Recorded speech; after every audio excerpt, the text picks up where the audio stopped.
बच्चों स्वागत है आप सभी का बदायूं मैथ कोचिंग के यूट्यूब चैनल पर। बच्चों आज की क्लास में हम पढ़ने वाले हैं कक्षा 10 डॉक्टर मनोहर मैथ के प्रश्नावली फर्स्ट ए का क्वेश्चन। हमारा चैप्टर है वास्तविक संख्याएं। इसमें क्वेश्चन नंबर 6 को हम पढ़ेंगे। यहाँ पर क्वेश्चन नंबर 6 जो है हमारा वो कह रहा है यदि HCF ब्रैकेट में 120 और 225 यानी कि दो संख्याएं दी हुई हैं बराबर 15 है तो LCM उन्हीं संख्याओं का यानी कि 120 और 225 का ज्ञात कीजिए। बच्चों इस तरह के क्वेश्चन हम पीछे करा भी चुके हैं, पिछली क्लासेस को आप वॉच कर लीजिए, आपको आसानी से समझ में आ जाएगा। और यहाँ पर ये इस क्वेश्चन को हम सॉल्व करेंगे। इसको जब हम सॉल्व करेंगे तो इसमें हमारा एच संख्याएं क्या है बच्चों, संख्याएं दे रखी हैं उन्होंने हमको 120 और 225, ये दो संख्याएं हैं और इसका मासा हमको दे रखा है। HCF मासा होता है हाईएस्ट कॉमन फैक्टर, मासा 15 है तो हमसे उन्होंने लासा इन्हीं संख्याओं का पूछा है, लासा निकालना है। बच्चों हमने आपको बताया था एक महत्वपूर्ण फॉर्मूला होता है, इनका एक सूत्र होता है, वो आपको याद रखना है। दो संख्याओं का गुणनफल बराबर मासा गुणा लासा। ये बच्चों हमारा एक फॉर्मूला होता है, इसको आपको याद रखना है।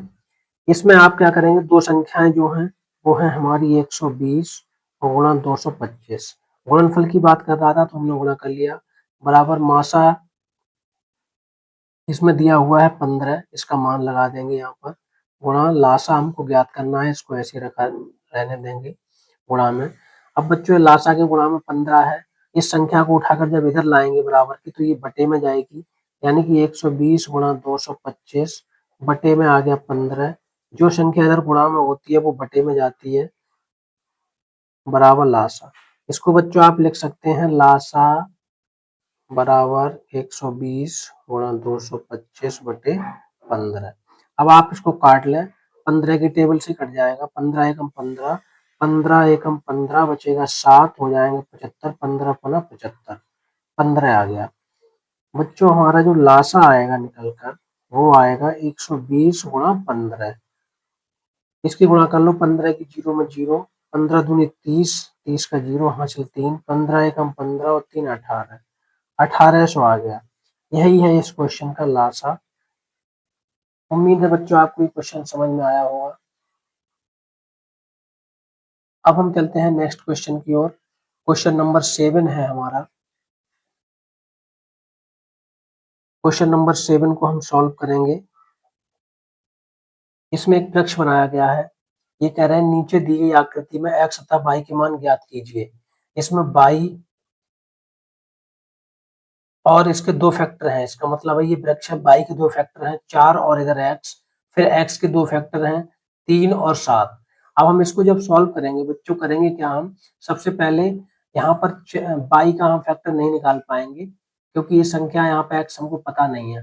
पहले हमें x की जगह पर पता करना है क्या संख्या है, तो x की जगह पर हमें पता करने के लिए आपको पता है कि x बराबर, यानी कि यहाँ पर कोई संख्या होगी और संख्या के जो गुणनखंड आएंगे निकालने पर 3 गुणा 7 आ रहे हैं, तो ये संख्या क्या होगी बच्चों, x बराबर 3 सत्ते 21, क्योंकि 21 को अगर हम कट करेंगे तो 3 गुणा 7 आएगा।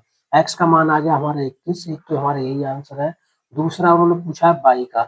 अब जब x का मान पता चल गया तो y बराबर है हमारा 4 गुणा x, क्योंकि y के जो गुणनखंड आ रहे हैं वो 4 और x आ रहे हैं, तो हम यहाँ पर y बराबर कर लेंगे 4 का मान, 4 तो ऐसे ही गुणा x का मान था 21, ये हमने रख दिया।